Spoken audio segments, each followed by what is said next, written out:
orang itu bisa mengalami kasih-Nya Tuhan. Jadi kalau misalnya saya buka Komal juga Bapak Ibu, kalau misalnya ada yang mau bertanya tidak terkait dengan topik, saya nggak jawab. Saya biasanya fokusin untuk bahas renungan firman Tuhan. Kalau pembahasannya atau pertanyaannya nggak sesuai topik ataupun yang naik juga nggak sesuai topik, saya nggak akan melanjutkan. Kenapa? Karena audiens saya ini lagi nunggu gitu ya. Ini selanjutnya apa yang bisa dipelajari, apa yang bisa dilakukan. Saya percaya kok audiens saya juga orang-orang yang dewasa. Bahkan ada yang dewasa rohani juga ya, gitu. Jadi saya menghormati setiap waktu yang ada. Ini udah jam 2:04 juga. Kita langsung mulai aja ya untuk hari ini. Terima kasih Allah yang baik. Terima kasih Allah yang besar, yang bersama dengan kami, yang memelihara dan menyertai hidup kami. Kami bersyukur bahwa hari ini kami bisa luangin waktu untuk baca firman. Kami percaya bahwa Engkau yang ada untuk menuntun, mengajar kami, memberikan kami pengenalan akan Engkau lebih lagi Tuhan. Dan kami berdoa untuk setiap orang-orang yang pengen mengenal Tuhan, pengen untuk mengenal firman Tuhan, bisa Tuhan bawa ke Komal ini. Dan Tuhan dapat menyentuh hati mereka lewat kebenaran firman-Mu. Dan mereka juga mengalami kemerdekaan, kebebasan. Dan mereka beroleh hidup yang kekal dalam Yesus Kristus. Terima kasih Tuhan. Kami serahkan waktu-waktu yang ada dalam tangan-Mu. Biar Engkau yang berdaulat penuh dalam kehidupan kami. Dan hari ini Kau dipermuliakan. Dalam nama Tuhan Yesus. Amin. Shalom semua. Selamat siang. Hari ini saya mau bacain dari Keluaran 13. Renungan diambil dari Keluaran 13 ayat yang pertama sampai ayat ke-22. Ya, kita habisin satu pasal. Ya, karena ini cuma 22 ayat. Tadi saya ketika siapin tadi kayaknya lanjutin aja. Keluaran 13 ayat yang pertama. Berfirmanlah Tuhan kepada Musa, "Kuduskanlah bagiku semua anak sulung, semua yang lahir terdahulu dari kandungan pada orang Israel, baik pada manusia maupun pada hewan, akulah yang empunya mereka." Lalu berkatalah Musa kepada bangsa itu, "Peringatilah hari ini, sebab pada hari ini kamu keluar dari Mesir, dari rumah perbudakan. Karena dengan kekuatan tangannya, Tuhan telah membawa kamu keluar dari sana. Sebab itu tidak boleh dimakan sesuatu pun yang beragi. Hari ini kamu keluar dalam bulan Abib. Apabila Tuhan telah membawa engkau ke negeri orang Kanaan, orang Het, orang Amori, orang Hewi, dan orang Yebus. Negeri yang telah dijanjikannya dengan sumpah kepada nenek moyangmu untuk memberikannya kepadamu, suatu negeri yang berlimpah-limpah susu dan madunya, maka engkau harus melakukan ibadah ini dalam bulan ini juga. Makanlah roti yang tidak beragi 7 hari lamanya, dan pada hari yang ke-7 akan diadakan hari raya bagi Tuhan. Roti yang tidak beragi haruslah dimakan selama 7 hari itu. Sesuatu pun yang beragi tidak boleh dilihat padamu, bahkan ragi tidak boleh dilihat padamu di seluruh daerahmu. Pada hari itu harus kau beritahukan kepada anakmu laki-laki, ibadah ini adalah karena mengingat apa yang dibuat Tuhan kepadaku pada waktu aku keluar dari Mesir. Hal itu bagimu harus menjadi tanda pada tanganmu dan menjadi peringatan di dahimu, supaya hukum Tuhan ada di bibirmu. Sebab dengan tangan yang kuat, Tuhan telah membawa engkau keluar dari Mesir. Haruslah kau pegang ketetapan ini pada waktunya yang sudah ditentukan dari tahun ke tahun. Apabila engkau telah dibawa Tuhan ke negeri orang Kanaan, seperti yang telah dijanjikannya dengan sumpah kepadamu dan kepada nenek moyangmu, dan negeri itu telah diberikannya kepadamu, maka haruslah kau persembahkan bagi Tuhan segala yang lahir terdahulu dari kandungan. Juga setiap kali ada hewan yang kau punyai beranak pertama kali, anak jantan yang sulung adalah bagi Tuhan. Tetapi setiap anak keledai yang lahir terdahulu kau tebuslah dengan seekor domba. Atau jika engkau tidak menebusnya, engkau harus mematahkan batang lehernya. Tetapi mengenai manusia, setiap anak sulung di antara anak-anakmu lelaki haruslah kau tebus. Dan apabila anakmu akan bertanya kepadamu di kemudian hari, apakah artinya itu? Maka haruslah engkau berkata kepadanya dengan kekuatan tangannya, Tuhan telah membawa kita keluar dari Mesir, dari rumah perbudakan. Sebab ketika Firaun dengan tegar menolak untuk membiarkan kita pergi, maka Tuhan membunuh semua anak sulung di tanah Mesir. Dari anak sulung manusia sampai anak sulung hewan. Itulah sebabnya maka aku biasa mempersembahkan kepada Tuhan segala binatang jantan yang lahir terdahulu dari kandungan, sebab semua anak sulung di antara anak-anakku lelaki kutebus. Hal itu harus menjadi tanda pada tanganmu dan menjadi lambang di dahimu. Sebab dengan kekuatan tangannya Tuhan membawa kita keluar dari Mesir. Setelah Firaun membiarkan bangsa itu pergi, Allah tidak menuntun mereka melalui jalan ke negeri orang Filistin, walaupun jalan ini yang paling dekat. Sebab firman Allah, jangan-jangan bangsa itu menyesal apabila mereka menghadapi peperangan sehingga mereka kembali ke Mesir. Tetapi Allah menuntun bangsa itu berputar melalui jalan di padang gurun menuju ke Laut Teberau. Dengan siap sedia berperang, berjalanlah orang Israel dari tanah Mesir. Musa membawa tulang-tulang Yusuf, sebab tadinya Yusuf telah menyuruh anak-anak Israel bersumpah dengan sungguh-sungguh. Allah tentu akan mengindahkan kamu, maka kamu harus membawa tulang-tulangku dari sini. Demikianlah mereka berangkat dari Sukot dan berkemah di Etam, di tepi padang gurun.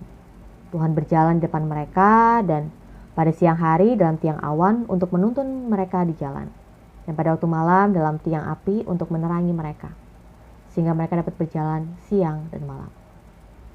Dengan tidak beralih, tiang awan tetap ada pada siang hari dan tiang api pada waktu malam di depan bangsa itu. Oke, kita baca dari atas ya. Jadi kemarin di hari Senin ya, saya nggak salah baca ya. Kemarin hari Senin kita udah baca, ya kita udah renungkan 10 tulah itu udah terjadi. Ya, tulah ke-10 yang terakhir itu akhirnya terjadi. Kalau bagi beberapa orang ya wajar lah. Tapi kalau kita baca dari kitab Keluaran pasal pertama, kita lihat progresnya. Kita lihat perkembangannya. Semua yang dikatakan Allah itu jadi nggak ada yang meleset. Ya, itu sebabnya bangsa Israel jadi mengenal, menyaksikan, mempercayai dan mau mentaati Allah.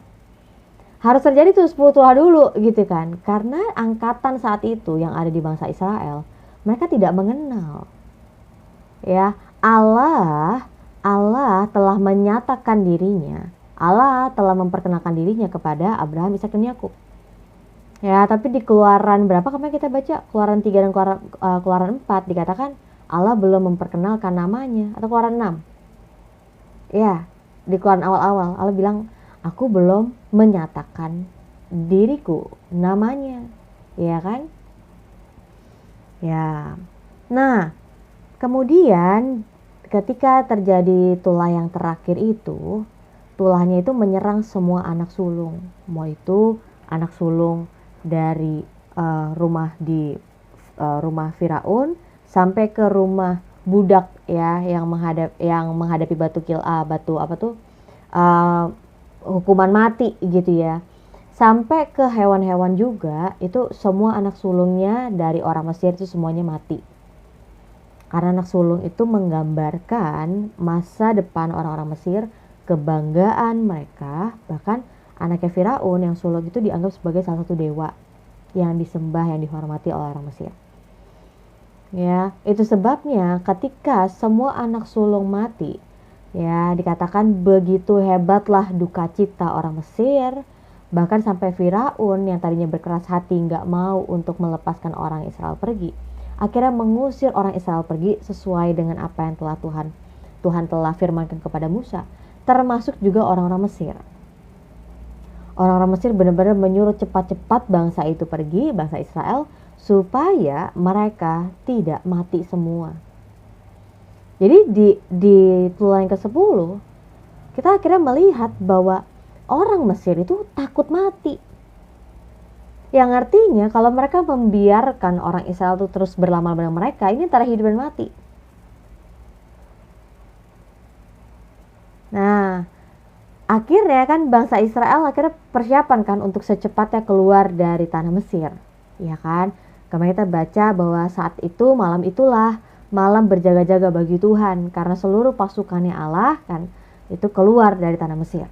Nah, kemudian kita masuk ke Keluaran 13 ini. Firman Tuhan dinyatakan kepada Musa apa? Kuduskanlah bagiku semua anak sulung, baik itu pada manusia maupun hewan, karena akulah yang empunya mereka. Kenapa ini harus terjadi ya? Ya, jadi konteksnya kalau kita lihat di bangsa Mesir itu kan mereka mengalami kematian semua anak sulung ya. Nah, jadi setiap anak sulung dari bangsa Israel itu juga harus diadakan penebusan. Ya, dikhususkan juga. Jadi pertama ditebus dulu, ya kan, nanti kita akan belajar di bawah. Ditebus dulu, dikhususkan dan dikuduskan. Nah, menariknya adalah ini sebuah apa ya? Sebuah bayangan yang nanti kita akan dapetin dari Bilangan 3 ayat 12 mengenai suku Lewi. Bahwa akhirnya suku Lewi menggantikan gitu ya posisi kalau anak sulung kan dikuduskan, dikhususkan gitu ya. Itu Imam Lewi itu dikhususkan bagi Tuhan. Ya, orang-orang Lewi itu diangkat menjadi miliknya Tuhan sendiri, menggantikan semua anak laki-laki sulung dari bangsa Israel. Nah, kita mulai baca lagi ayat yang ketiga. Jadi Musa menyampaikan nih, kalau kita perhatikan ini pentingnya baca firman Tuhan berurutan. Tuhan sudah menyatakan hal ini di Keluaran 12, betul? Dan ini disampaikan lagi dari Musa kepada bangsa Israel. Peringatilah hari ini, sebab hari ini kamu keluar dari Mesir, dari rumah perbudakan. Poinnya adalah Musa menekankan bahwa ingat hari ini kamu baru aja keluar dari Mesir, dari rumah perbudakan, yang artinya kamu dulu adalah budak. Karena dengan tangannya Tuhan, akhirnya kamu bisa keluar dari tanah Mesir yang gak mungkin banget untuk mereka bisa dapatkan ya tanpa Tuhan. Iya, ini kebayang ya. Jadi orang Israel itu dalam perbudakannya mereka itu benar-benar takut sama orang Mesir. Kenapa mereka takut? Iya, karena orang Mesir itu kan yang memperbudak mereka, yang menekan mereka. Ya, jadi ketika Musa itu mendapatkan firman Tuhan dan menyampaikan kepada bangsa Israel itu nggak mau terima, nggak mau percaya, ya kan? Karena menurut mereka, pemimpin mereka yang mereka takutkan adalah orang Mesir, bukan Tuhan. Nah, makanya terjadilah 10 tulah itu sebagai media pembelajaran bagi orang Israel. Bahwa Allah yang telah menjanjikan kepada mereka, berjanji tentang keselamatan, tentang berkat, ya kan, dan lain hal. Banyak banget gitu ya. Adalah Allah yang berkuasa.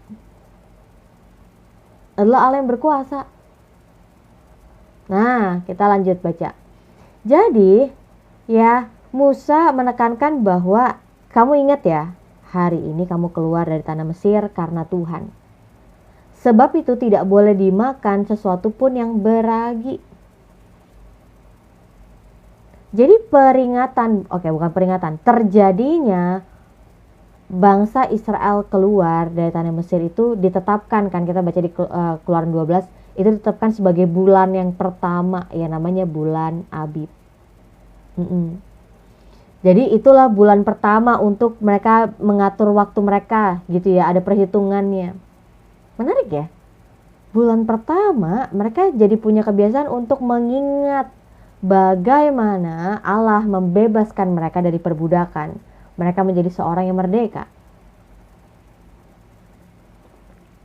Nah, saya mau baca yang kelima nih, menarik. Apabila Tuhan telah membawa engkau ke negeri orang Kanaan, orang Het, orang Amori, orang Hewi, dan orang Yebus, negeri yang telah dijanjikan Tuhan dengan sumpah kepada nenek moyangmu untuk memberikannya kepadamu, ya, maka engkau harus melakukan ibadah ini dalam bulan ini juga.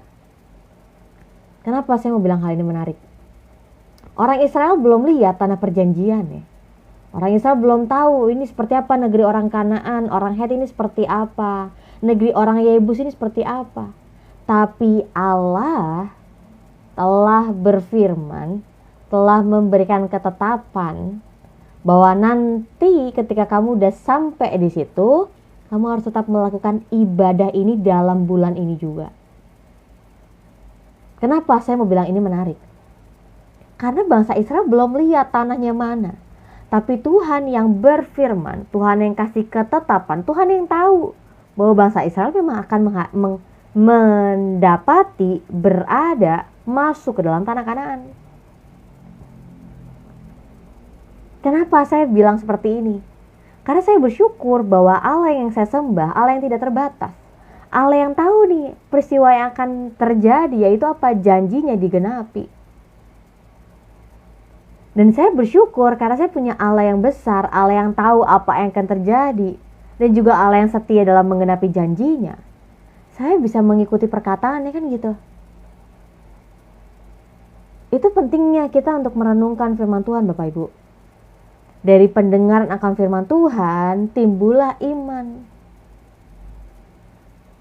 Ya, ketika timbul iman itu, maka iman itu juga akan mengalami proses ya. Diuji. Lalu akhirnya kita lihat lewatin masa, apalagi musim, setiap musim yang ada. Kita semakin percaya dan mengandalkan Tuhan, atau kita semakin percaya dan mengandalkan diri sendiri. Jadi dari Keluaran 13 ayat 5, Tuhan sudah berfirman, apabila nanti kamu udah sampai di tanah yang Tuhan janjikan, kamu lakukan ya ibadah ini dalam bulan ini, bulan Abib. Bulan pertamanya mereka. Caranya seperti apa? Makanlah roti yang tidak beragi 7 hari lamanya. Dan pada hari yang ke-7 akan diadakan hari raya bagi Tuhan. Nah, kalau kita lihat di Keluaran 12 kemarin, ya konteksnya Paskah itu sebenarnya adalah ketika malam. Ya, ketika malam terjadinya Tuhan itu berjalan di tengah-tengah orang Mesir, ya kan? Lalu ada dampak perbedaan dari orang Mesir dan orang Israel. Orang Mesir mereka mengalami duka cita, tapi orang Israel tidak mengalami duka cita. Mereka mengalami kegembiraan karena mereka berkumpul dengan keluarga, kan gitu. Di orang Mesir mereka mengalami kehilangan anak-anak sulung, tapi di bangsa Israel tidak. Paskah itu malam tok kalau kita lihat di Keluaran 12.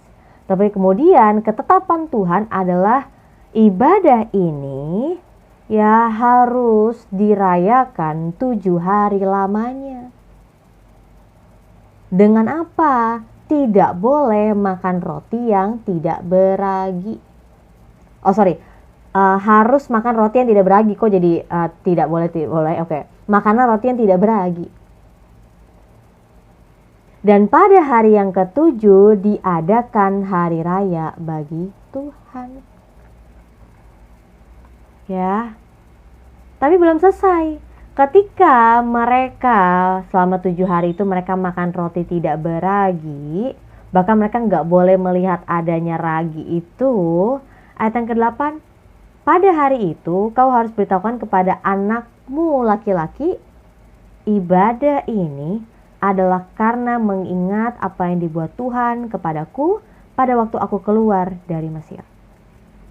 Menariknya lagi gini, Tuhan ini udah menyatakan bahwa peristiwa 10 tulah itu akan jadi peringatan, akan menjadi suatu kenangan bagi orang Israel.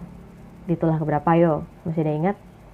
Ya, bahwa Tuhan mengatakan bahwa ini akan menjadi peringatan bagi anak cucumu bahwa aku sedang memain-mainkan orang Mesir. Tujuannya apa? Allah tuh mau menyatakan kebesarannya bagi orang Mesir. Dan itu jadi pembelajaran bagi orang Israel. Oh, Allah tuh seluar biasa ini ya. Allah tuh sanggup untuk mempermalukan, bahkan menjatuhkan hukuman bagi dewa-dewi Mesir ya. Nah, Jadi kita perhatikan bahwa dalam Keluaran 13 ayat 8 diulangin lagi nih sama Musa. Supaya ibadah ini ya menjadi peringatan juga bagi anakmu laki-laki. Inilah yang Tuhan perbuat pada waktu mereka keluar dari Mesir. Ayat 9. Hal itu bagimu harus menjadi tanda pada tanganmu, menjadi peringatan di dahimu, supaya hukum Tuhan ada di bibirmu. Sebab dengan tangan yang kuat Tuhan telah membawa engkau keluar dari Mesir. Ini sampai ada ketetapan Tuhan ya. Untuk dibuat nih peraturannya. Supaya apa? Hukum Tuhan tuh ada dalam bibir setiap orang Israel. Yang artinya itu menjadi hidup mereka. Ketetapan Tuhan itu. Nah, kalau waktu itu saya tekankan kenapa sebelum terjadinya 10 tulah Allah tuh udah menetapkan ketetapan baru nih tentang hari ini ya, tentang hari Paskah, malam Paskah ini. Kenapa nggak dari tulah pertama aja Tuhan dijelasin tentang Paskah ini? Ya karena Israel belum siap, Israel belum percaya, Israel belum mentaati Tuhan, Israel masih fokusnya kepada perbudakan nih. Tapi kan dari terjadinya dari tulah pertama 2, 3, 4, 5, 6, 7, 8 sampai 9, bangsa Israel jadi tahu dan percaya bahwa Musa adalah penyambung lidah Allah, demikian juga Harun, dan Allah yang telah berjanji kepada nenek moyang mereka Abraham, Ishak dan Yakub adalah Allah yang luar biasa. Allah yang sanggup ya untuk mempermalukan dewa-dewi Mesir. Allah yang sanggup untuk membedakan kehidupan orang Mesir dan kehidupan orang Israel. Karena apa? Karena orang Mesir bukan umatnya Tuhan. Tapi orang Israel dengan jelas di keluaran awal kita katakan bahwa orang Israel adalah umatnya Tuhan dan Tuhan adalah Allahnya mereka. Haruslah kau pegang ketetapan ini pada waktunya yang sudah ditentukan dari tahun ke tahun. Ya, apabila engkau telah dibawa Tuhan ke negeri orang Kanaan, haruslah kau persembahkan bagi Tuhan segala yang lahir. Oh, jadi ketika tadi kita baca ya Keluaran 13 ayat pertama yang dikatakan firman Tuhan, kuduskanlah bagiku semua anak sulung. Maksudnya ini, mempersembahkan bagi Tuhan segala yang lahir terdahulu dari kandungan. Setiap kali ada hewan yang kau punyai beranak pertama kali, anak jantan yang sulung adalah bagi Tuhan. Kenapa? Karena tadi saya mau katakan bahwa ada penetapan tentang persembahan kurban ya untuk penebusan anak laki-laki sulung Israel. Ya, yang membebaskan orang Israel dari tuntutan Allah atas mereka. Ya, jadi ini jelas banget firman Tuhan katakan bahwa setiap anak sulung miliknya Tuhan. Semua anak sulung miliknya Tuhan. Nah, tapi di ayat yang 13, tetapi setiap anak keledai yang lahir terdahulu, kau tebuslah dengan seekor domba, atau jika engkau tidak menebusnya, engkau harus mematahkan batang lehernya. Tetapi mengenai manusia, setiap anak sulung di antara anak-anakmu lelaki haruslah kau tebus. Lihat katanya, kau tebus. Jadi setiap anak sulung laki-laki itu harus ditebus. Ya, dan apabila anakmu akan bertanya apakah artinya itu, maka haruslah engkau berkata kepadanya, dengan kekuatan tangannya Tuhan telah membawa kita keluar dari Mesir. Ya, ketika Firaun menolak untuk membiarkan kita pergi, maka Tuhan membunuh semua anak sulung di tanah Mesir.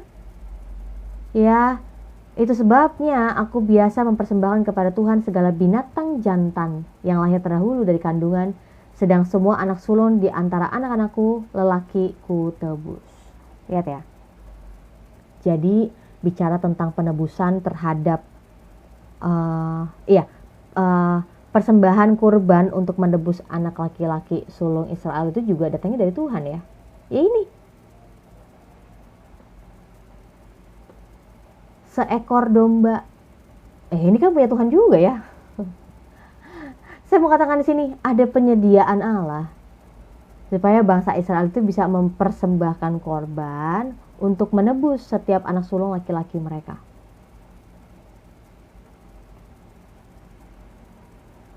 Ya, kalau kita tadi perhatikan, dikatakan ini harus dilakukan turun-temurun. Sebagai apa?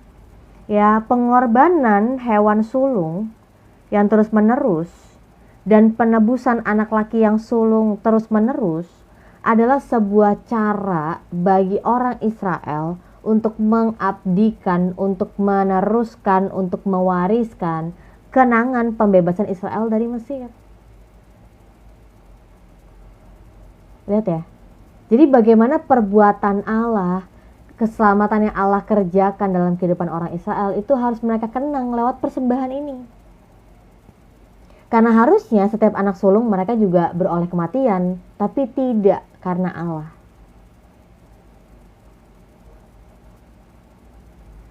Ya.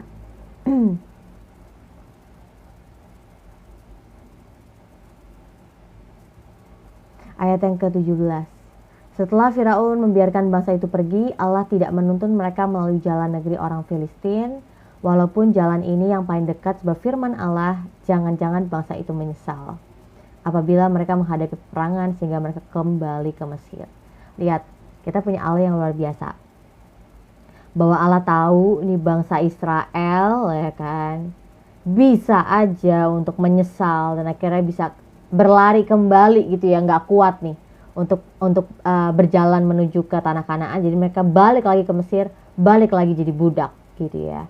Itu sebabnya Allah menuntun bangsa itu berputar melalui jalan di padang gurun menuju ke laut Teberau. Kita lihat di sini, Tuhan yang menuntun mereka. Ini Allah loh yang menuntun mereka. Bukan Musa, Allah. Ya. Nah, ada yang tahu tentang tata cara penguburannya orang Israel? Ada yang pernah dengar? Ada yang pernah tahu? Karena kan di Keluaran 13 ayat 19, Musa membawa tulang-tulang Yusuf.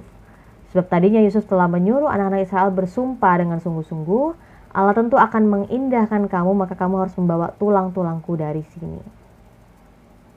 Jadi kalau kita lihat kan kuburan orang Israel itu kan nggak di tengah kota ya, di luar gitu. Karena menurut tradisinya orang Yahudi itu tidak suci gitu ya, jadi harus di luar kota. Nah, jadi kalau misalnya tradisi yang saya tahu ya tentang ketika orang Yahudi itu meninggal, kalau kita kan langsung ditaruh di peti gitu kan, langsung dimakamkan gitu kan. Itu enggak. Jadi memang harus diberikan rempah-rempah dulu ya seperti Yesus itu diberikan rempah-rempah. Tapi kan Yesus kita bangkit ya, haleluya, puji Tuhan gitu kan. Tapi kalau misalnya orang-orang Yahudi saat itu, ketika mereka mati ya mereka dirempah-rempahi itu sampai akhirnya tersisa tulang-tulang. Nah, tulang-tulangnya udah, iya dalam goa Kak betul. Ketika tulang-tulangnya udah jadi tulang, baru mereka bawa itu keluar kota dan mereka masukkan itu ke dalam kuburan. Makanya kuburannya kecil-kecil. Kecil-kecil. Kita pikir apakah ini anak-anak semuanya kan gitu kan. Kalau kita lihat kan kalau di Indonesia ya apalagi di Jakarta kan kalau yang kecil-kecil itu ya anak-anak yang ya memang perginya cepat gitu ya.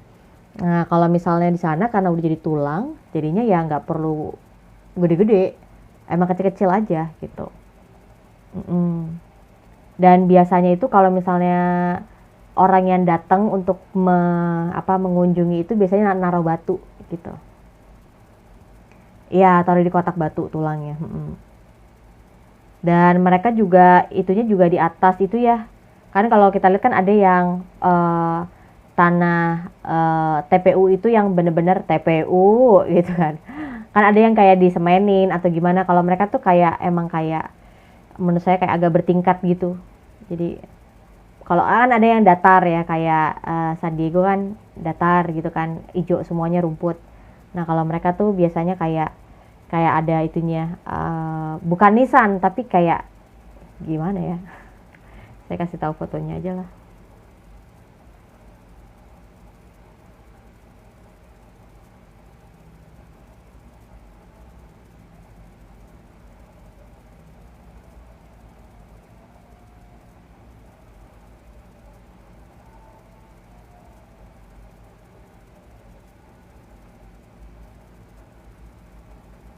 Nah biasanya gini nih, ini tumnya, kelihatan gak sih? Ya gitu.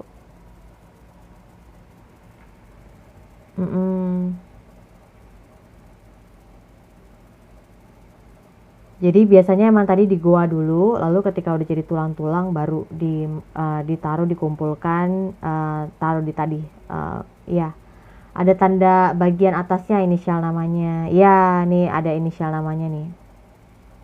Ada yang bisa bahasa Ibrani?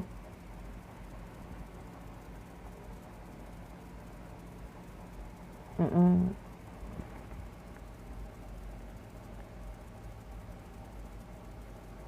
Ya.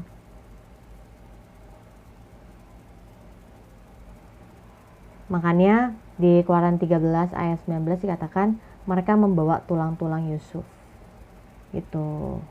Karena memang Yusuf yang meminta gitu ya untuk tulang-tulangnya dibawa ya keluar dari tanah Mesir. Nah, jadi apa yang saya mau tekankan dari renungan hari ini cuma 22 ayat ya. Jadi pertama, kita lihat bahwa apa yang Tuhan firmankan kepada Musa di Keluaran 12 itu terjadi. Termasuk ketetapan bagi orang Israel ya setelah mereka keluar dari tanah Mesir. Ya, bahwa mereka nggak keluar aja enggak. Ya kenapa? Karena ini udah beda. Mereka udah disebut sebagai umatnya Allah. Yang artinya Allah yang menjadi Allahnya mereka, yang memimpin mereka, yang memberikan perintah dan segala macam. Ini kalau kita perhatikan ini baru perintah pertama nih. Nanti kan dalam perkembangannya mulai kan lebih detail lagi arahannya Tuhan, pengajaran Tuhan kepada mereka, betul? Nah, jadi kita belajar ada perintahnya Tuhan kepada orang Israel untuk dikuduskan semua anak sulung. Ya, baik itu manusia maupun hewan karena Tuhanlah yang mempunyai mereka. Ya, caranya seperti apa? Ya tadi kita lihat anak-anak sulung laki-laki dari orang Israel itu harus ditebus dengan anak domba. Ya, dengan anak domba. Tujuannya apa? Sebagai bentuk ini loh, wujud kita untuk mengingat, untuk mengabdikan hidup kita dengan semua yang apa yang Tuhan telah perbuat dalam hidup kita, keselamatan Tuhan telah kerjakan dalam hidup kita, sehingga kita bisa keluar dari tanah Mesir. Tapi bicara tentang hewan, ya tadi kita baca nah ini. Maka harus ayat 12 sampai ayat 13, maka harusnya kau persembahkan bagi Tuhan segala yang lahir terdahulu dari kandungan. Setiap kali hewan yang kepunyai beranak pertama kali, anak jantan sulung itu bagi Tuhan. Jadi harus memang dikhususkan bagi Tuhan lewat persembahan. Tapi kalau anak keledai, yang artinya keledai itu tuh adalah salah satu hewan yang memang tidak ini ya.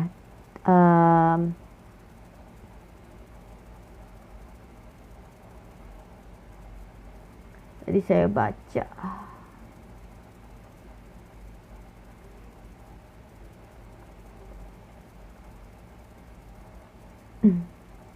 Makanya karena keledai ini adalah di unclean ya, bilang sebutannya ya. Di unclean animals itu jadi harus ditebus dengan seekor domba. Ya. Jadi kita lihat nih, ada peringatan untuk mengkhususkan ya hewan yang lahir yang pertama kali dan anak sulung laki-laki. Karena itu semua punya Tuhan. Nah, tadi saya katakan ada nih, ini mulai sebuah bayang-bayang apa yang nanti terjadi dalam bilangan 13 ya, tentang suku Lewi itu. Orang Lewi yang akhirnya disebut menjadi miliknya Tuhan sendiri, menggantikan semua anak laki-laki sulung. Ya, jadi anak sulung itu memang jadi simbol bagi orang Israel, karena anak sulung itu adalah milik Tuhan. Sebagaimana Tuhan telah menunjukkan kebesarannya kepada orang Mesir sehingga semua anak sulung di Mesir itu mati. Tapi tidak demikian dengan orang Israel. Apakah artinya lebih baik dan terima Tuhan adalah domba daripada keledai? Kalau saya sih ngeliatnya keledai itu emang di unclean animals aja, Pak. Ya, makanya kita nanti melihat ya mana yang clean animal sama unclean animals gitu. Ngomongnya gimana ya? Clean dan unclean animals, ngerti ya?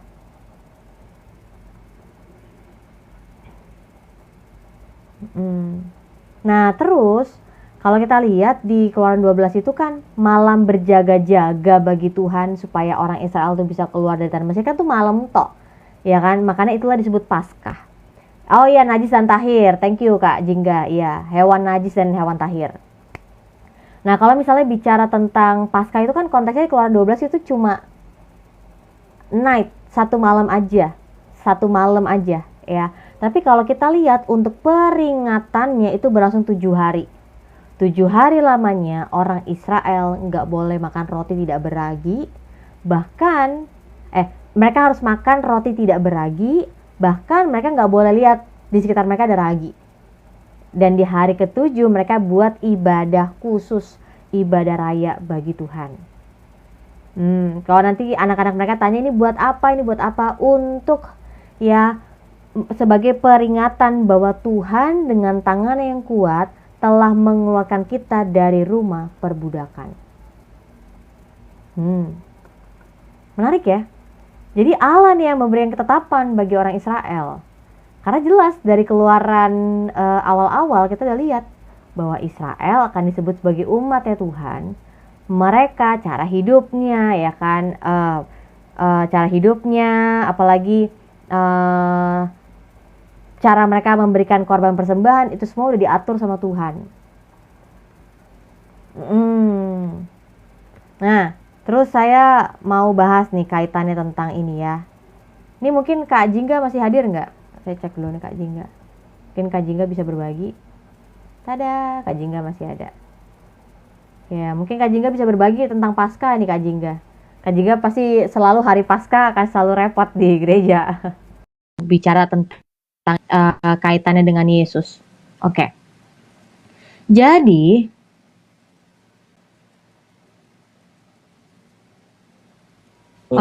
Paskah. Halo Kak Jingga, shalom. Kak Jingga aku bahas satu poin terakhir ya, nanti baru Kak Jingga bantu ya. Tentang apa tuh? Oke. Ini mau bahas tentang ini nih, Paskah nih, setelah tulah ke-10 Kak Jingga. Oh, oke. Lanjut. Oke.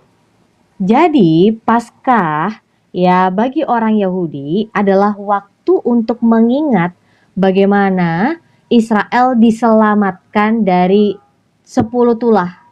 Khususnya tulah yang ke-10. Gitu ya, Keluaran 12 ayat 13. Roti tidak beragi ya adalah mengingat bahwa ketika itu di malam itu untuk mereka cepat-cepat keluar dari tanah Mesir, ya mereka nggak bikin roti yang ada raginya kan supaya cepat bisa dibawa ya, nggak nunggu-nunggu lama gitu.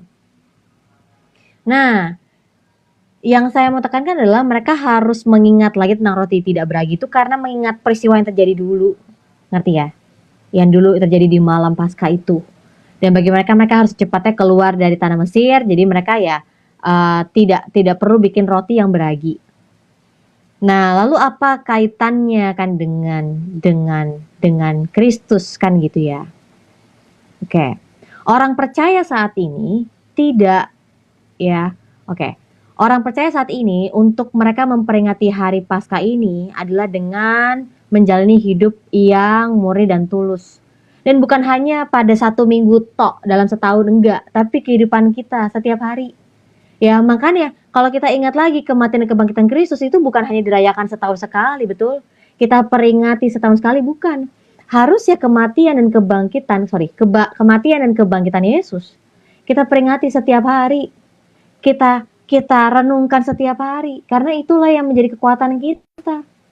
Karya Yesus itu cukup bagi kita. Ya, jadi kalau misalnya ada yang saya mau katakan hanya mau mengingat kematian dan kebangkitan Yesus ketika di hari Paskah doang, kayaknya salah nih gitu ya. Harus setiap hari. Ya, jadi Paskah itu menggambarkan ya Paskah itu telah mengalihkan murka Allah. Ya, murka Allah tuh menyala loh bagi orang Mesir saat itu. Ya, tetapi sekarang kalau kita perhatikan bahwa dari peristiwa itu murka Allah itu tidak tidak ada, tapi akhirnya ada yang menyenangkan hati Allah sehingga apa yang terjadi kepada orang Mesir tidak terjadi kepada orang Israel. Paskah menggambarkan pengorbanan Kristus bagi kita. Yesus yang adalah anak sulung, ya ciptaan baru, mewakili kita semua orang percaya di hadapan Allah. Bahwa pengorbanan Yesus telah membuat kita bisa melewati, ya kita bisa diselamatkan dari murka Allah. Sampai sini paham ya? Yesus yang bisa lakukan itu semuanya, kita nggak bisa. Ya, makanya Kak Jingga mau membagikan terkait tentang kaitannya ini nih. Hari Raya Roti Tidak Beragi dan kaitannya sama kita orang percaya sekarang. Ya, thank you Castella. Tadi sebetulnya baru masuk terus dengar Castella tentang unclean itu, baru nongol gitu, dan ingatnya cuma najis dan tahir tadi. Ya kalau misalnya dilihat di ini kan di Keluaran 13 ya Castella ya, benar nggak? Yang dibahas. Ya, dan itu bicara mengenai, pertama itu ada tentang anak sulung, yang kedua tentang roti tak beragi. Jadi kalau misalnya kita lihat perjamuan Tuhan Yesus itu di malam perjamuan terakhir itu juga sebetulnya sebuah apa ya, modifikasi dari perayaan roti tak beragi itu kan menjelang Paskah itu kan. Nah, modifikasinya apa? Modifikasinya roti itu adalah tubuh Kristus dan anggur itu adalah darah Yesus Kristus. Nah, kalau misalnya kita ngacu ke Keluaran itu kan harus dioleskan darah anak domba itu kan di ambang pintu itu. Jadi dan mereka harus makan kan domba yang dikorbankan itu bersama dengan keluarga. Ini menarik sih, keluarga. Jadi yang pertama kali keluarga yang jatuh dalam dosa adalah Adam dan Hawa, dan sekarang penebusan itu, dan juga Nuh juga keluarganya diselamatkan. Sekarang bangsa Israel juga diselamatkan melalui korban domba sulung yang dipersembahkan itu, domba jantan itu, dan mereka harus makan sampai habis semuanya gitu bersama dengan keluarga. Dan di situ juga ada sayur pahit. Yang menarik, pahitnya itu melambangkan pahitnya Mesir gitu, kehidupan di Mesir, penderitaan dan segala macam. Jadi kalau roti tak beragi ada kaitannya dengan perjamuan kudus yang melambangkan tubuh Kristus, dan Kristus itu sendiri yang dia yang dipersembahkan untuk mengganti dosa kita. Itu sih kalau dari saya. Nah, ini kalau yang tambahan ya, ini mungkin anak sulung nih ya. Di pasal 13 itu dikatakan harus dikuduskan semua anak sulung. Anak sulung siapa? Anak sulung bangsa Israel. Kan waktu orang Mesir itu mengusir atau nggak ngusir keluar ya, ngusir keluar, atau waktu bangsa Israel keluar dari bangsa Mesir itu, wilayah Mesir, Diusir Kak. Ya diusir karena ulah anak sulung kan.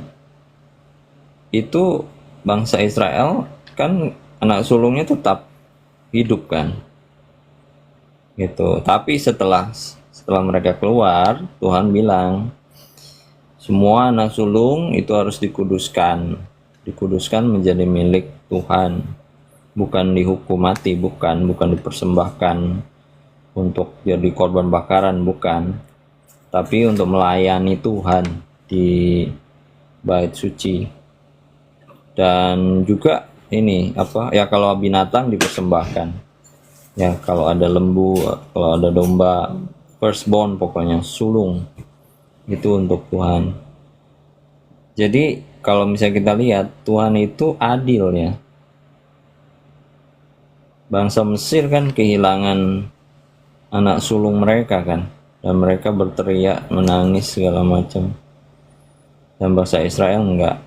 Tapi setelahnya bangsa Israel harus juga. Ini kalau saya lihat sih kasih dan keadilan Tuhan. Kalau dibilang oleh Alkitab saling berciuman atau bertemu, ada kasih Allah dan keadilan Allah di situ. Itu juga terjadi di kayu salib gitu kan. Kasih dan keadilan Allah bertemu, di mana Allah menghukum dosa manusia tapi menyelamatkan mereka yang percaya pada korban Kristus. Itu dia. Itu Kastela. Menarik tuh, Kak Jingga tadi. Kak Jingga bilang bahwa Allah itu adil ya, tapi juga Allah adalah kasih. Jadi kalau kita perhatikan bahwa akhirnya ada nih konsep penebusan ini loh, ngerti ya? Yang tadinya orang Israel nggak tahu apa-apa kan tentang ini ketetapan Tuhan. Akhirnya kan Tuhan mengajarkan nih konsep penebusan, yang makanya bicara tentang keselamatan itu kan terkait sama penebusan ya, Kak Jingga ya. Betul, ada kaitannya memang. Itu ya, jadi itu gimana Kak? Kastela dulu aja. Oke. Jadi itu pentingnya ya kita baca firman Tuhan itu lengkap, Bapak Ibu. Nggak bisa kita cuma membaca Injil doang, perjanjian lamanya enggak. Loh gimana kita bisa tahu sejarahnya apa? Karena apa yang ditulis dalam kitab perjanjian baru itu menjadi penggenapan, ya kan? Kalau perjanjian lama kita lebih banyak ini nih bayangan, nubuatan. Nah kalau kita cuma belajar penggenapannya, kita nggak belajar sejarahnya, kita mana ngerti. Ya, jadi kalau misalnya ada yang mau untuk mengerti apa yang tercatat dalam perjanjian baru, oke, atur waktu dong, baca apa yang tercatat dalam perjanjian lama. Iya kan? Dan tadi saya juga keingetan itu poin yang bagus itu adalah selain penebusan ini, Allah yang kita sembah ini bukan Allah yang sadis ya, Kak Jingga. Karena kan beberapa dewa-dewi kan menginginkan gitu ya. Kalau kita tahu ketika bangsa Niniwe itu Niniwe atau Yeriko ya, kota Yeriko. Itu ketika kota Yeriko itu dibangun kan harus ada korban anak gitu ya untuk membangun gerbang kalau nggak salah, pintu masuk. Itu kan sadis gitu menurut saya. Ya, tapi kalau kita lihat yang tercatat dalam firman Tuhan ini, korban persembahan itu hewan ya, Kak Jingga ya, bukan mengarah ke sadisme yang harus manusia gitu kan. Untuk bangsa Israel hewan. Tapi memang kan Mesir itu kan mereka tegar tengkuk ya. Firaunnya juga kan dikatakan berkali-kali, bahkan di pasal 13 setelah Tuhan bilang, setelah mereka keluar dari Mesir itu tetap diceritakan bahwa Firaun itu tegar tengkuk. Kalau misalnya bukan persembahan anak sulung, jadi bedanya apa? Pertama gini deh, kita perlu melihat diri di misalnya jadi bangsa Mesir ya. Kenapa Allah harus sampai menurunkan tulah anak sulung? Nah, kenapa itu? Itu kan sampai berhalanya itu ada di dalam hati bangsa Mesir kan, sehingga mereka itu seolah-olah menganggap Israel itu ya budak dan mereka superior gitu, lebih tinggi daripada bangsa Israel, dan mereka bisa melakukan apa saja kepada bangsa Israel. Namanya juga budak, sebetulnya lebih kejam karena kan bisa itu diumpamakannya lebih baik mati karena ditembak gitu kan di kepala daripada mati disiksa pelan-pelan gitu. Nah, perbudakan itu di Mesir seperti itu, dan itu sudah digambarkan di awal-awal gitu, bahwa itu lebih merusak dan lebih punya dampak yang sangat bukan hanya fisiologis tapi juga psikologis gitu, bisa menghancurkan satu bangsa itu. Jadi kalau menurut saya, kenapa bangsa Mesir itu harus menerima tulah itu? Karena Allah memberikan itu, karena juga hati mereka terikat dengan berhala itu, sampai mereka harus melepaskan dengan terpaksa bangsa Israel. Nah, kalau kita ketika pengorbanan Kristus, Kristus itu dikorbankan bukan karena, sebetulnya mirip juga kita dengan bangsa Mesir, dalam arti, atau bangsa Israel. Bangsa Israel sebetulnya nggak mau keluar, ya kan? Terus kemudian bangsa Mesir juga nggak mau bangsa Israel keluar. Terus gimana dong? Ya sudah, terima aja, dalam arti menerima tulah itu. Dan Kristus itu yang menjadi anak sulung itu, dia memberikan nyawanya sukarela gitu. Jadi itu semua karena anugerah Allah. Jadi perbedaannya adalah bangsa Mesir berpegang pada berhalanya sampai mereka harus kehilangan anak sulungnya. Kalau kita sebetulnya berpegang pada pengorbanan Kristus itu. Tuh, sehingga kita mendapatkan kehidupan. Itu dari saya, Kak Stella. Thank you Kak Jingga. Ini tumben banget. Saya juga internetnya nge-lag ya dari tadi. Tandanya sign-nya merah hijau. Ya, jadi tadi ada pertanyaan bagus. Firaun tegar tengkuk, keraskan hati karena keinginan sendiri kah? Firman Tuhan mencatat 3 kali Firaun mengeraskan hatinya. Ya, setelah 3 kali itu akhirnya kita lihat ya. Ya itu akhirnya udah gini. Konteksnya gini. Karena dia mengeraskan hatinya, ya udah Allah membiarkan Firaun untuk mengambil kehendak ya, mengambil keputusannya dan menanggung resikonya. Lihat ya. Jadi kalau kita baca firman Tuhan, ketika sesuatu terjadi itu bukan karena Tuhan yang mau langsung berikan kecelakaan itu, enggak, karena Tuhan itu baik ya. Tuhan nggak pernah melakukan sesuatu yang mendatangkan kejahatan atau Tuhan iseng aja, enggak. Tuhan itu baik, Tuhan itu adil, Tuhan itu benar gitu ya. Dan kalau kita belajar, jadi karena akhirnya Tuhan yang membiarkan manusia itu untuk memilih untuk mau hidup seperti itu, ya udah silakan gitu. Jadi itu bagi saya menakutkan gitu ya, karena gimana ya, biar saya bahas yang nggak bias ya. Free will, kehendak bebas itu saya mau katakan itu baik, karena dalam penciptaan Tuhan katakan semuanya itu sangat baik ya, termasuk kita punya free will. Tapi menariknya adalah ya, yang Tuhan ciptakan bertujuannya baik itu ya, itu ternyata dapat kita pakai untuk akhirnya iya, Adam dan Hawa kan, untuk mencari kebenaran sendiri selain daripada Tuhan, iya kan, jatuhnya di situ. Gimana tuh Kak Jingga bicara tentang kekerasan hati Firaun? Kan beberapa orang jadi salah makna ya. Ya, jadi sebetulnya Firaun memang mengeraskan hati, dan Allah mengizinkan kekerasan hatinya berlanjut sampai ke tulah ke-10, sampai dia menyadari sendiri kan kuasa Allah itu, dan dia nggak bisa melawan kehendak Allah. Jadi ya mirip sebetulnya dengan Adam dan Hawa, karena kan ini 5 kitab Musa kan, jadi selalu akan ada refer kebalik ke belakang tuh. Kekerasan hati Firaun, terus kemudian orang-orang di zamannya Nuh gitu, terus waktu ya Adam dan Hawa juga, waktu mungkin Kain juga. Dan kalau ditarik sampai sekarang ya sebetulnya sama aja, kita juga keras kepala.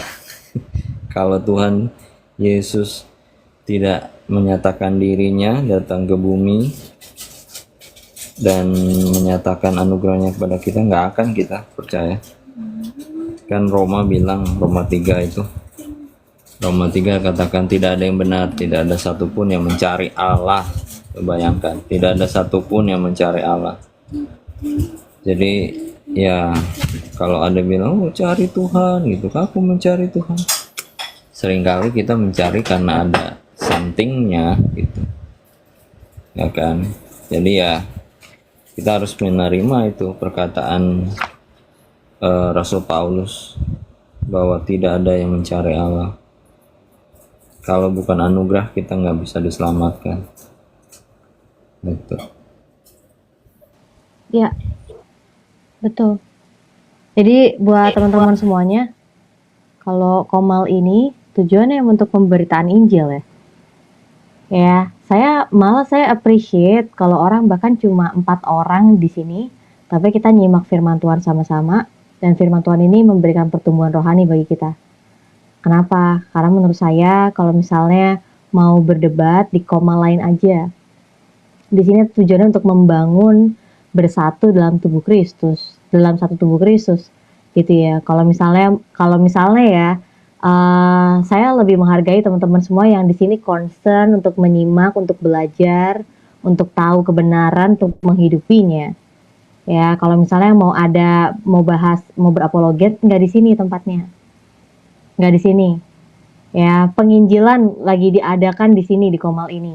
Ya, kalau misalnya tidak terpuaskan juga nggak apa-apa. Di sini bukan untuk menyenang hati semua orang kok. Saya malah bersyukur kalau misalnya bisa nongkrong 7 orang, 6 orang, kalem ya, bahas firman. Kenapa? Karena kita perlu juga nih tahu kekristenan itu bukan tentang pembelaan doang. Kekristenan itu bicara tentang pertumbuhan, hubungan. Buat apa kalau kita bela sana sini, tapi ternyata isi hati kita kosong. Kita nggak tahu dasar-dasar kebenaran. Kita selalu untuk memberi makan ke orang, tapi kitanya nggak kasih makan diri kita. Apalagi kita suruh orang ini jangan ini jangan ini jangan ini, kita jatuh, kita terjebak, kita nggak tahu apa-apa, kita nggak berhati-hati. Jadi perlu ya teman-teman semuanya. Saya kembali untuk tegaskan, saya nggak bosan-bosan bahwa Komal ini emang untuk perenungan firman Tuhan. Setiap yang ada, meskipun teman-teman apologet juga, saya mau tekankan mereka hadir di sini. Mereka tujuannya bukan berapologet di sini, tapi untuk membagikan firman Tuhan, kesaksian. Ya, jadi kalau misalnya ada yang mau topik yang lain ya silakan di tempat lain, di sini enggak. Ya, saya lebih banyak melihat di TikTok itu udah banyak apologet.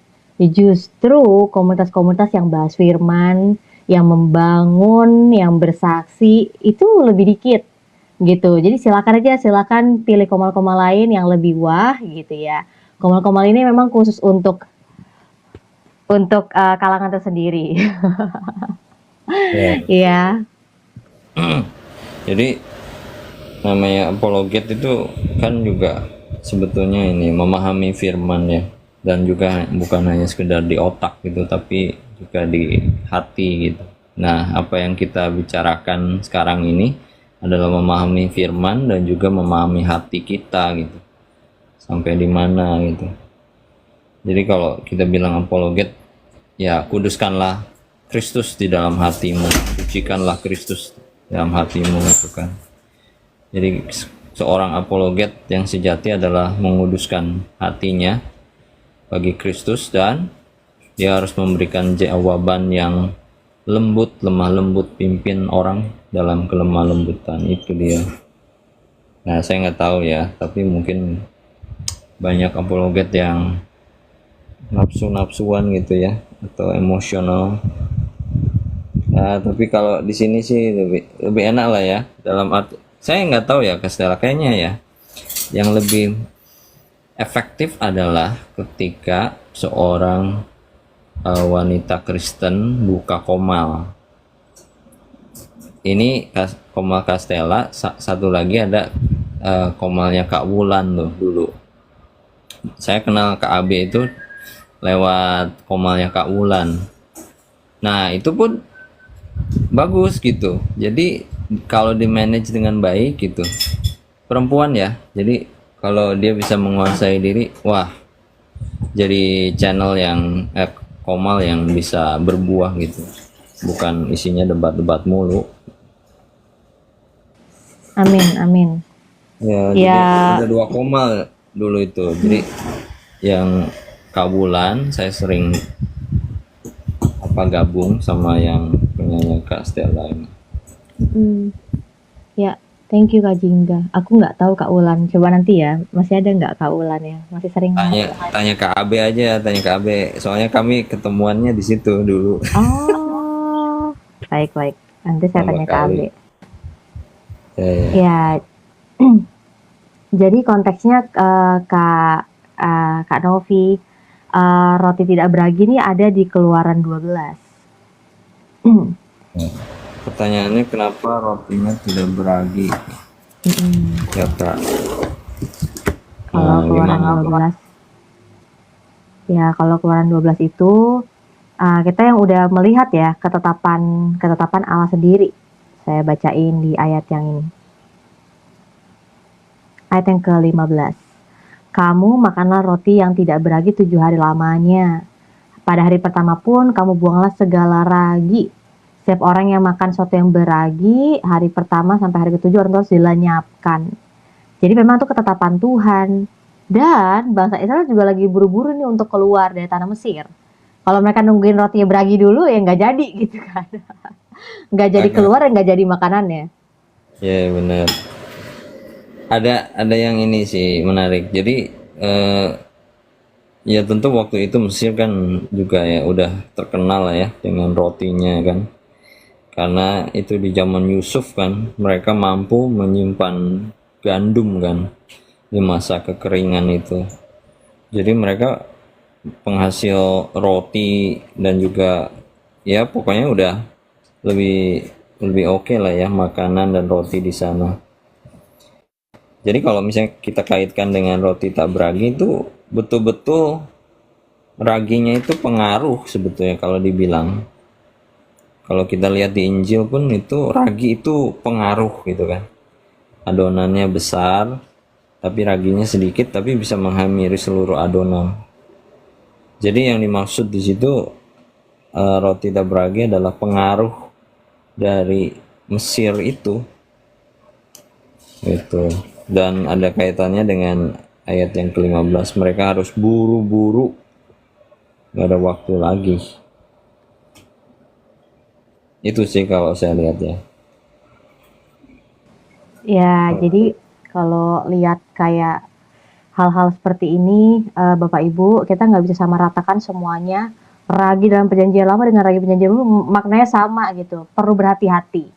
Karena tidak semuanya kita bisa sama ratakan mengenai sebuah simbol gitu ya. Makanya harus hati-hati. Sedangkan kalau kita lihat Yesus mengatakan dalam Matius 13 ayat 33, kerajaan Allah juga seperti ragi. Ya ini nanti konteksnya beda, pembahasannya beda gitu ya, nggak bisa kita samaratakan semua. Dalam perjanjian lama Keluaran nggak boleh ada ragi. Loh kok Yesus bicara? Ya ini makanya kembali ke konteks dan konteks. Ya bayangan dari apa yang harus datang, kata Kak Yan. Ya Kak Novi. Jadi Bapak Ibu, saya ini ya ada katanya yang bicara seperti itu juga, Mesir simbol dosa perbudakan gitu ya, manusia lama kita gitu. Makanya kalau kita lihat keluarnya bangsa Israel dari Mesir, ya itu baru one step at a time, masih ada next stepnya gitu ya, nggak langsung tiba-tiba mereka berubah, kan proses kan selama padang gurun itu. Nah terkait tentang pola pikir mereka, budaya mereka, kehidupan mereka di Mesir tuh masih kuat. Ya itu manusia. Makanya saya mau katakan untuk seseorang itu bisa bertobat, percaya, ya sangkal dari pikul salib, itu totally karena kuasa ilahi itu. Ya bukan karena kitanya, karena kuasa ilahi yang bekerja dalam hidup kita dan kita mau untuk mengasihi Tuhan. Nah, saya mau bicara tentang tadi ya, Kak Jingga katakan komal. Ya, jadi memang komal ini saya juga adakan benar-benar, saya sebagai hamba Tuhan ya full time, saya benar-benar bertanggung jawab penuh terhadap apa yang terjadi di komal gitu ya. Setiap orang-orang yang hadir, setiap orang-orang yang akhirnya konseling, setiap orang-orang yang akhirnya masuk ke Bible study, itu semua tanggung jawab saya di hadapan Tuhan. Makanya saya nggak bisa juga sekarang sembarang naik-naikin orang gitu ya. Kalau memang nggak relate dengan topik yang ada, mohon maaf nggak bisa dilanjutkan. Tapi kalau memang ada yang mau naik untuk sama-sama membangun, ya sama-sama untuk belajar firman Tuhan, oke, ayo gitu. Kenapa? Karena menurut saya ya emang komal ini warnanya beda, dan memang komal ini nggak untuk menyenangkan hati semua orang, tapi yang pasti komal ini ada untuk membawa kemuliaan bagi nama Tuhan ya. Saya cuma mau katakan bahwa Yesus datang untuk orang sakit. Iya, kita semua masih orang sakit. Iya, kita adalah orang benar, tapi kita sadar bahwa kita masih perlu Tuhan tiap hari. Ya, kebenaran nggak bisa cuma diberitakan bagi orang-orang yang non-believers enggak. Bahkan orang-orang yang udah Kristen aja masih belum tahu dan belum mengenal Yesus yang dikatakan oleh firman Tuhan. Ngerti ya? Nah, karena banyak orang Kristen itu membangun perspektif konsep mereka tentang Yesus dari asumsi mereka, bukan dari firman Tuhan. Makanya kita perlu baca firman Tuhan, kita perlu menundukkan diri kita pada firman Tuhan. Kita perlu untuk melatih nih. Setiap apa yang Tuhan katakan kita lakukan. Ya, itu aja sih saya mau bagikannya.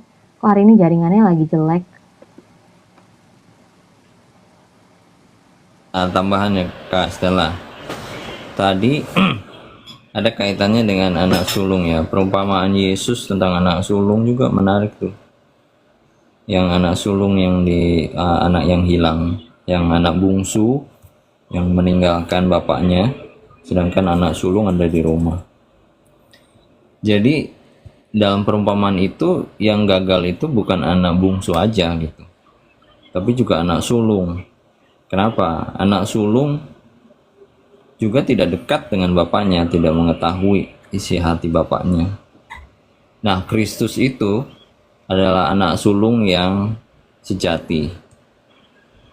Dialah yang dapat membawa anak bungsu kepada Bapa. Itu dialah representasi anak sulung yang sejati itu.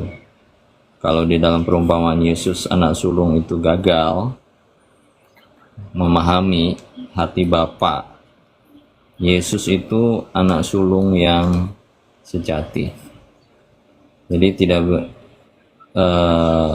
dialah yang bisa membawa anak bungsu itu kepada Bapa. Tuh.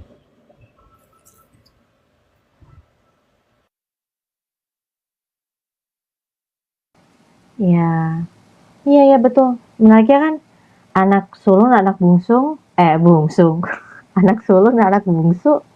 Lalu ada Yesus juga ya, anak Allah yang menceritakan hal itu kan gitu ya. Iya bener-bener. Saya tuh oh iya, tadi juga lagi baca kitab Amsal. Dulu kan kayaknya ketika baca kitab Amsal tuh kenapa sih? Kok kayaknya orang-orang tuh lebih suka itu ya, roti curian ya kan. Apa yang diberikan oleh disiapkan oleh yang disebut hikmat itu yang diumpamakan sebagai seorang wanita yang berseru-seru di jalan yang memanggil orang menyiapkan perjamuan gitu ya, hidangan makanan.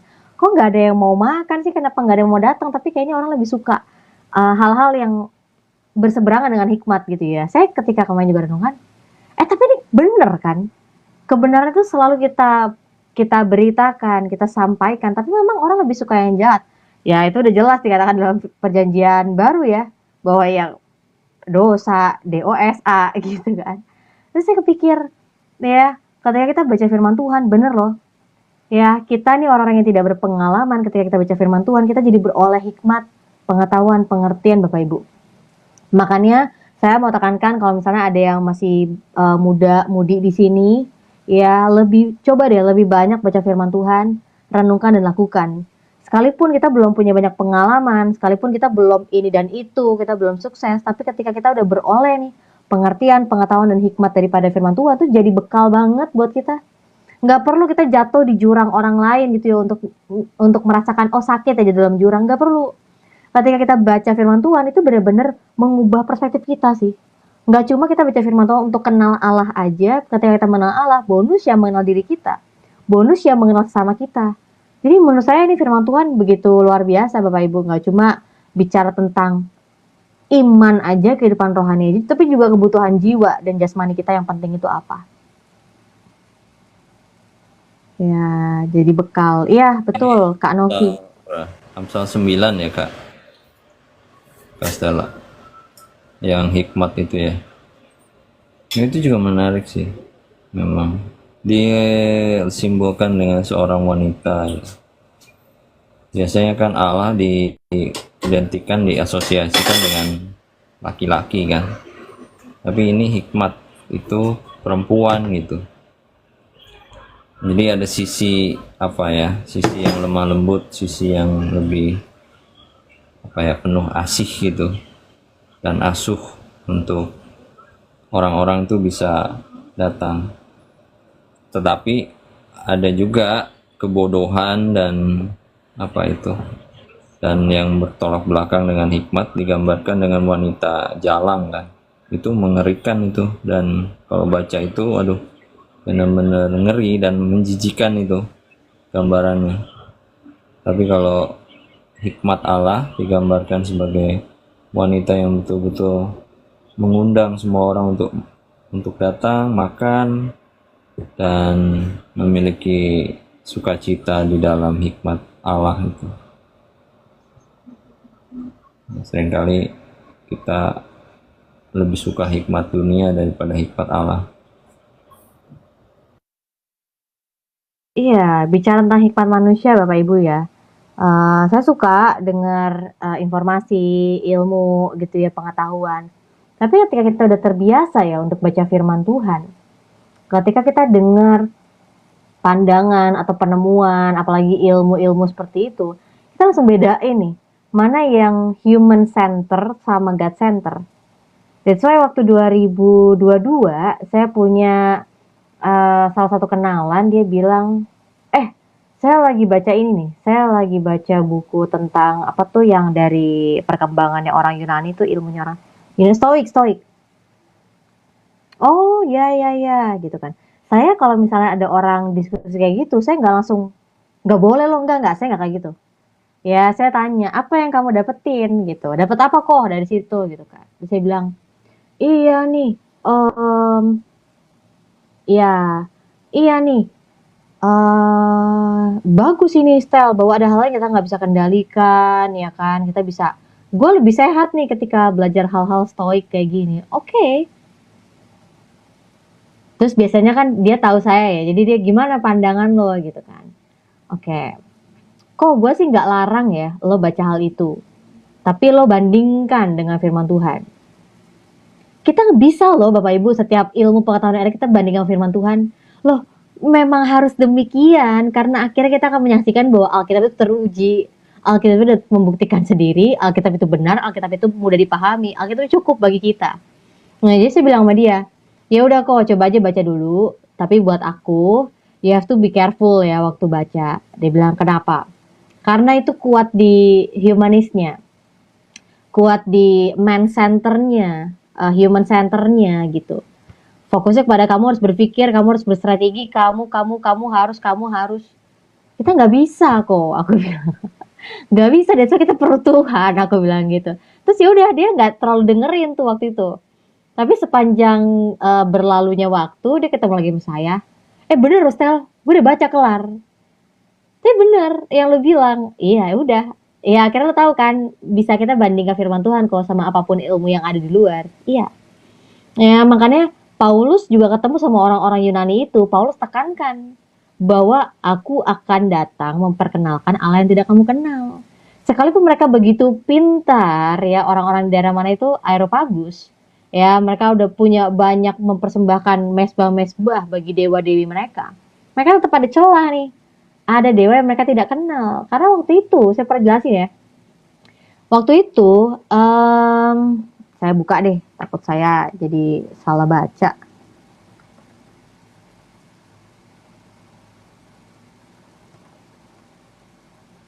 Kisah para Rasul. Masih ada nggak catatannya ya?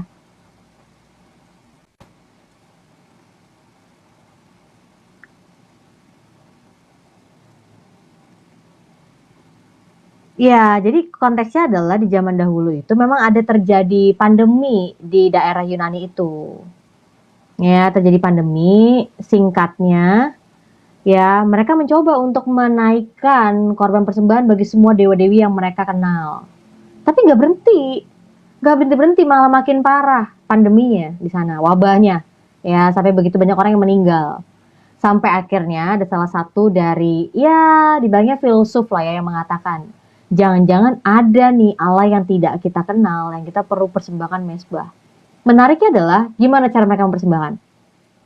Mereka cuma taruh gitu ya, ya sejenis hewan-hewan ternak gitu ya di padang, udah dibiarin gitu aja. Dan ternyata ketika mereka melakukan hal itu, pandemi itu berhenti, wabah itu berhenti, dan akhirnya tidak lagi ada orang yang mati. Makanya mereka tulis mesbah kepada Allah yang tidak dikenal. Nah, Paulus ada hadir, ya ini strategi Paulus ya. Ketika Paulus berhadapan sama orang Yunani, Paulus harus pakai perspektif orang Yunani nih. Gak bisa Paulus pakai perspektif orang Yahudi, nggak nyambung kan gitu. Nah, ketika Paulus bicara itu, mereka, oh bener ada Allah yang kita belum kenal. Paulus masuk dari situ pemberitaan Injil. Ya, jadi itu terkait dengan hal yang terjadi dulu. Makanya ada mesbah yang kepada Allah yang tidak kamu kenal. Bagus itu. Ya. Ya. Itu aja sih saya bagian hari ini. Saya tuh kemarin ya Bapak Ibu, saya kan live malam untuk bahas tentang cara dan mengetahui 10 jebakan iblis. Saya memang lagi atur waktu kalau Senin dan Selasa malam itu lebih interaktif gitu ya, dan bahasnya lebih hal-hal yang simpel lah karena udah malam juga ya kan. Tapi tetap komalnya fokusnya untuk kita bisa bertumbuh, kita bisa saling menasehati gitu ya, kita bisa saling mengasihi gitu. Nah kemarin lagi bahas hal itu, dan beberapa juga ada yang memberikan kesaksian. Dan malam hari ini saya coba untuk malam nanti live lagi, tapi dengan topik yang berbeda. Apa topiknya nanti lihat malam aja lah ya. Tapi cuma Senin Selasa doang gitu. Kalau misalnya Rabu, Kamis, Jumat udah full dengan kegiatan yang lain. Dan ya jadi hari Kamis ini juga diadakan lagi Bible Study ya, pendalaman Alkitab. Tapi memang saya sarankan itu pembahasannya kan gitu cepat ya, dan kayaknya nggak bisa untuk yang petobat baru itu join ya, bergabung, karena nanti oke kita ngomongin hal-hal yang dasar lagi, yang pelan-pelan lagi kan berbeda ya, strategi beda gitu. Kalau di grup itu udah saya rasa udah banyak yang lama gitu ya, udah lama jadi pengikut Kristus dan udah terbiasa baca firman Tuhan, jadi cepat gitu dalam pembahasannya. Tapi saya bersyukur bahwa akhirnya bisa ketemu sama teman-teman dari berbagai latar belakang lintas denominasi ya, dan kita meskipun punya beda latar belakang, kita sama-sama mau punya kerinduan yang sama, yaitu mengenal firman Tuhan.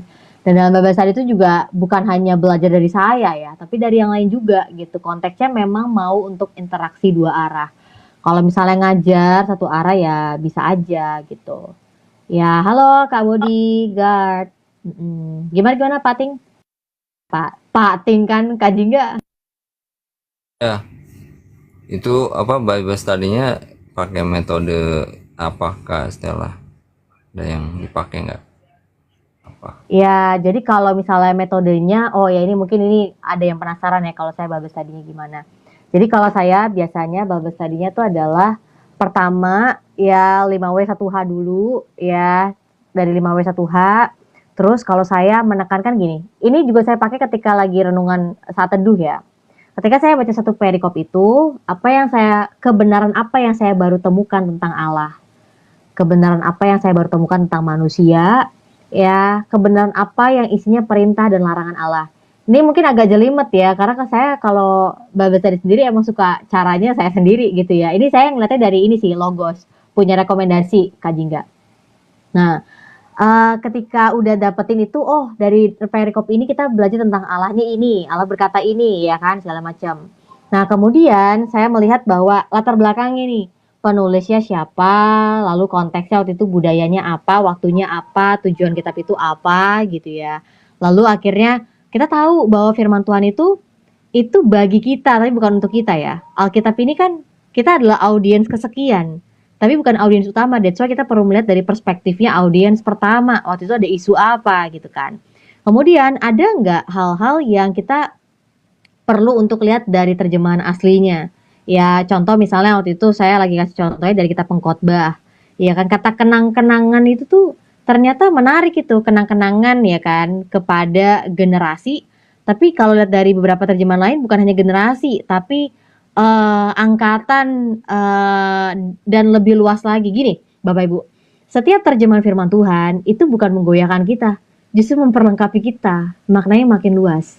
Ya, jadi kalau misalnya mau lihat ke makna aslinya, arti kata word by wordnya, ya udah lihat ke bahasa asli.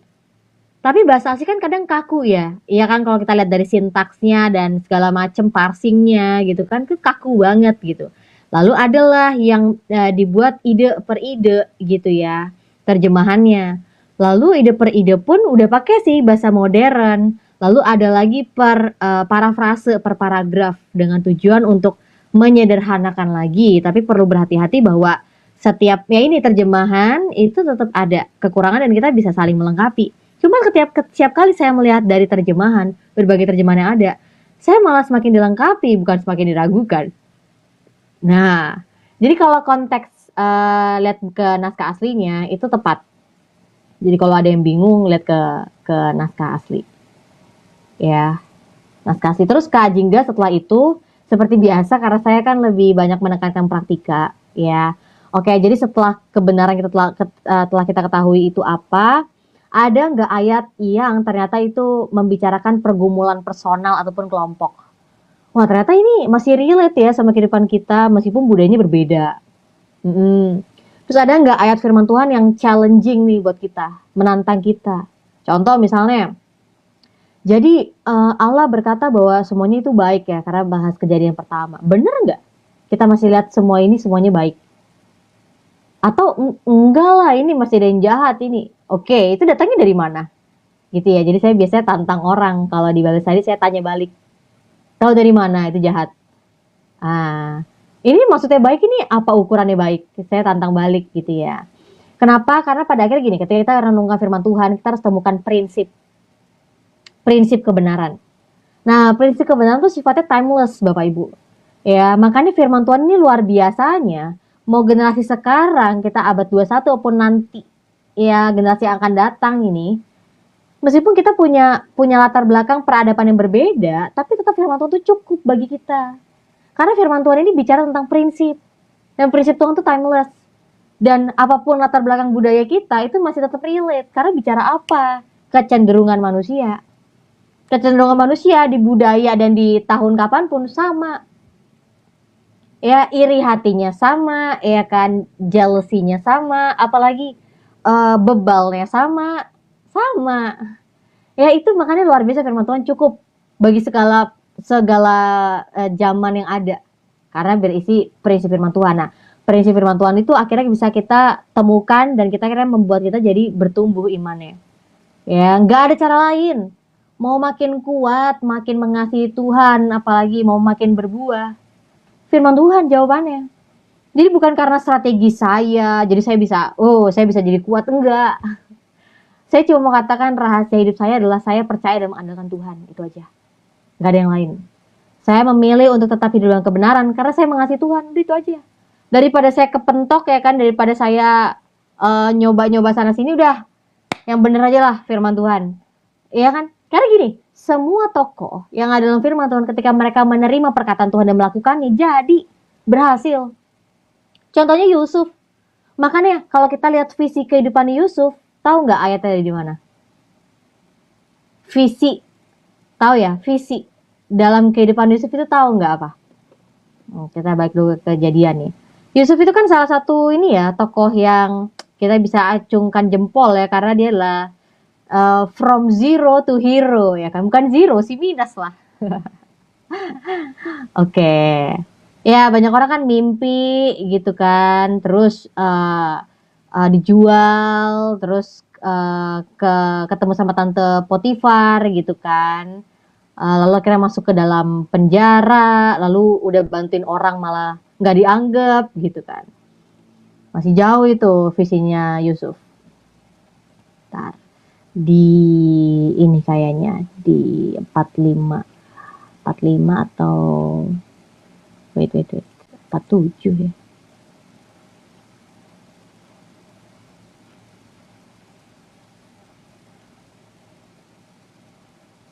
Tempat kapan ya?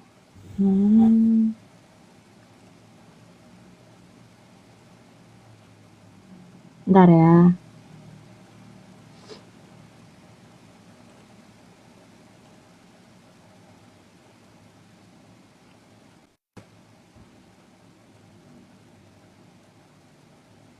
metode yang disarankan oleh ini yang praktis sih. O, I, dan A. Oh, Ya, observasi, interpretasi, dan aplikasi. iya, itu Nanti estetis sekali ya. ya bisa ditambahkan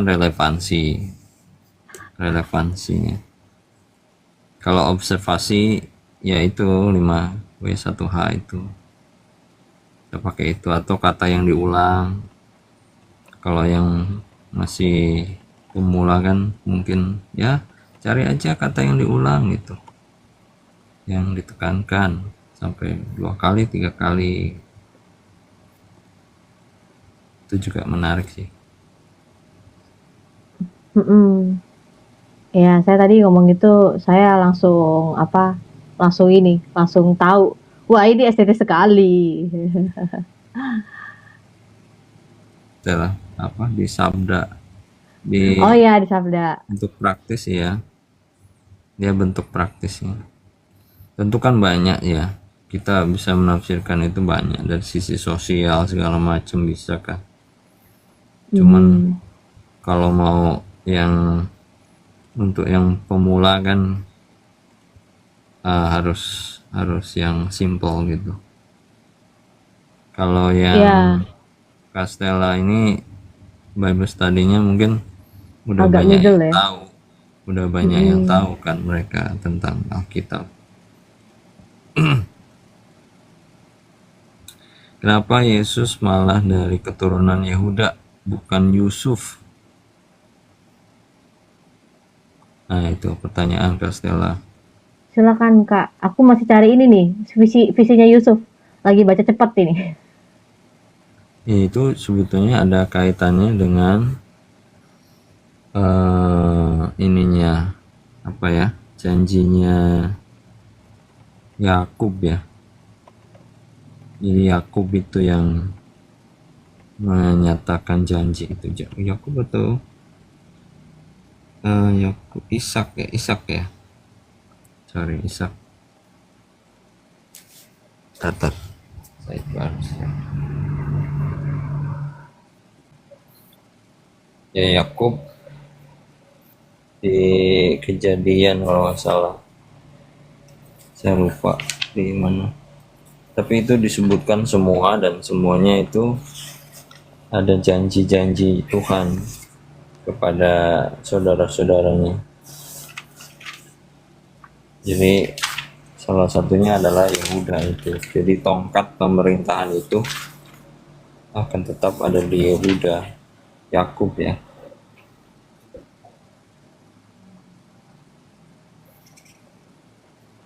Coba saya nanti cek deh.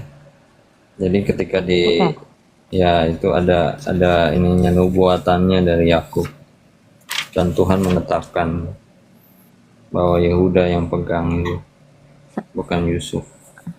Saya coba bahas ini ya, visi hidupnya Yusuf ya. Jadi kita buka Keluaran 45 ayat yang kelima. Tetapi sekarang janganlah bersusah hati dan janganlah menyesali diri. Karena kamu menjual aku ke sini sebab untuk memelihara kehidupanlah Allah menyuruh aku mendahului kamu. Ya, yang artinya semua proses yang berlangsung begitu panjang bagi kehidupan Yusuf tujuannya adalah untuk mengarah ke sini. Kehadiran Yusuf ada di Mesir itu untuk memelihara kehidupan. Ya, bukan hanya berfokus kepada kehidupan manusia di Mesir aja, tapi juga bagi orang Israel. Makanya Yusuf yang duluan ke Mesir, dan Tuhan pakai Yusuf begitu dahsyat sehingga dia menjadi orang kepercayaan Firaun. Ya, ini luar biasa loh cerita from hero to zero. Ya, jadi sampai untuk Yusuf bisa menerima kakak-kakaknya aja tuh menurut saya itu berarti udah sebuah pemulihan yang sangat luar biasa ya untuk dia bisa lepasin semua masa lalunya itu. Ya, jadi maksudnya menariknya Yusuf bukan hanya sebagai pemimpin yang berhasil, tapi dia juga sebagai saudara yang ya mengampuni saudara-saudaranya. Itu kan keren ya. Nah, ayat yang ketujuh, maka Allah telah menyuruh aku mendahului kamu untuk menjamin kelanjutan keturunanmu di bumi ini dan untuk memelihara hidupmu sehingga sebagian besar daripadamu tertolong. Menarik tuh. Jadi Allah memakai Yusuf ya untuk menjadi alat nih untuk memelihara keturunan Abraham, Ishak dan Yakub. Gimana Kak Jingga? Lanjut, saya belum menemukan. Jadi ada satu ayat yang bicara mengenai semua, dan itu kaitannya dengan Yakub gitu. Nanti coba saya.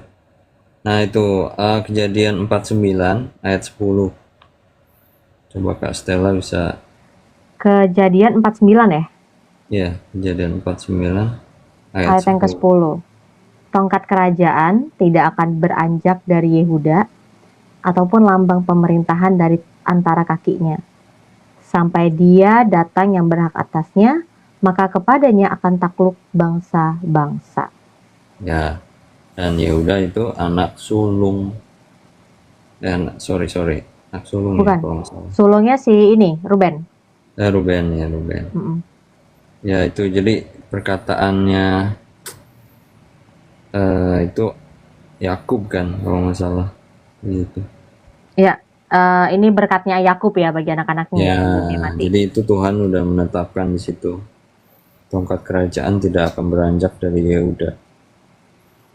Iya kan Ruben juga sebagai anak pertama, anak sulung juga tidak mencerminkan ini sih teladan, ya kan?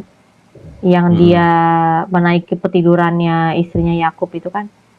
Ya, cuman kan ya kalau kita cari semua memang ada dosanya juga kan?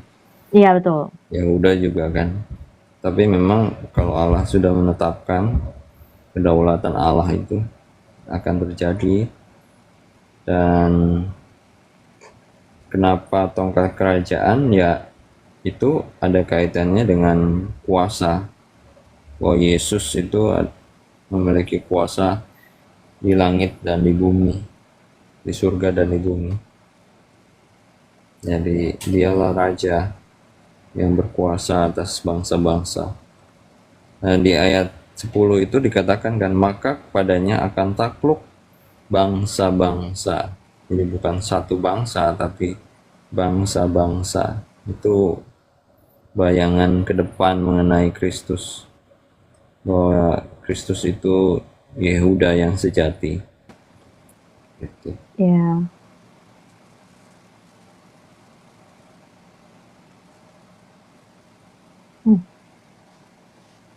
Mohon maaf ya teman-teman, saya juga nggak tahu ini kenapa lagi error. Itu aja sih untuk hari ini. Saya juga jadi keputus-putus ini karena internetnya. Gimana ini bisnet? Aduh. Putus ya? Di sayanya Kak. Ini sinyalnya di sayanya yang putus-putus. Oh, oke. Bad sinyal. Ya udah nggak apa-apa. Jadi teman-teman itu untuk hari ini renungannya. Besok kita masuk ke Keluaran 14. Sekali lagi memang Komal ini tujuannya untuk perenungan firman Tuhan. Dan di aku ini Kak keputus-putus gitu loh. Gambarnya telat gitu. Ini better sih. Tapi tadi sempat putus-putus. Ya, jadi ya kalau misalnya teman-teman semuanya yang mau lagi dengan firman Tuhan, mau belajar, tahu bahwa firman Tuhan itu begitu penting dalam hidup kita, bisa mampir ya. Memang Komalnya dikhususkan untuk hal itu, sehingga clear banget, jelas banget ini visinya Komal ini adalah untuk membangun kesatuan dan pertumbuhan tubuh Kristus. Dan hari ini kita udah sekian, kita mau doa tutup ya. Thank you Kak Jingga untuk bisa hadir berbagi. Stella udah ditarik naik. Kita mau doa tutup ya untuk mengakhiri hari ini. Kita berdoa bersama. Tuhan bersyukur bahwa dari hari ini, renungan hari ini kami belajar bahwa Allah yang akhirnya memberikan ketetapan kepada bangsanya, yaitu orang Israel, sehingga mereka mengingat semua karya Tuhan dalam mereka bisa keluar dari tanah Mesir. Kami bersyukur bahwa yang kami saksikan, bahwa Allah juga memberikan ketetapan bagaimana anak sulung, baik itu dari manusia maupun hewan, dikhususkan karena itulah milik kepunyaan Tuhan.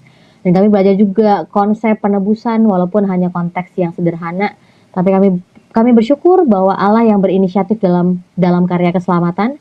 Kami bersyukur juga Allah yang telah menyediakan untuk orang Israel juga bisa membawakan korban persembahan untuk menebus setiap anak-anak sulung laki-laki.